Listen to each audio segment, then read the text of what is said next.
Telangana assembly ఎన్నికల్లో BRS ఓటమి చెందిన తరువాత పూర్తిగా సైలెంట్ అయిపోయారు ఆ పార్టీ అధినేత మాజీ సీఎం కేసీఆర్. ఎమ్మెల్యేగా గెలిచిన తర్వాత అసెంబ్లీలో అడుగుపెట్టలేదు. అయితే ప్రతిపక్ష నేతగా కేసీఆర్ ఉండటంతో ఆయన అసెంబ్లీకి రావాల్సిందే. అయినా కేసీఆర్ అవేమీ పట్టించుకోలేదు. డిసెంబర్లో ఎన్నికలు జరిగి 7 నెలలు పూర్తయింది. మొదట్లో ఆయన కాలిగాయం కారణంగా అసెంబ్లీకి హాజరు కాలేదు. ఆ తర్వాత అవకాశం దొరికినా కేసీఆర్ మాత్రం అసెంబ్లీకి హాజరు కాకపోవడంతో ఇక కేసీఆర్ ప్రతిపక్ష నేత హోదాలో అసెంబ్లీలో అడుగు పెట్టారని, మొత్తం వ్యవహారాలన్నీ కేటీఆర్, హరీష్ రావులే చక్కబెడతారని అంతా భావించారు. కేసీఆర్ అసెంబ్లీకి హాజరు కాకపోవడంపై కాంగ్రెస్ కూడా అనేక విమర్శలు చేసింది.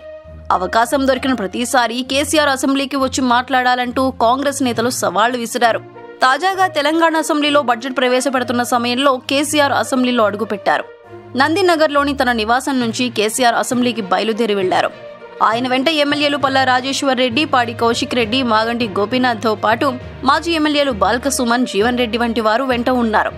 అయితే బడ్జెట్ పెడుతున్న సమయంలో ప్రతిపక్ష నేతగా తాను హాజరు కాకపోతే ప్రజల నుంచి విమర్శలు వస్తాయని కేసీఆర్ అసెంబ్లీకి హాజరయ్యారా, లేక తర్వాత జరిగే అసెంబ్లీ సమావేశాలకు కేసీఆర్ హాజరై అధికార పార్టీ కాంగ్రెస్ ను టార్గెట్ చేసుకుని సభలో ఇరుకునబెట్టే ప్రయత్నం చేయబోతున్నారా అనేది ఆసక్తికరంగా మారింది.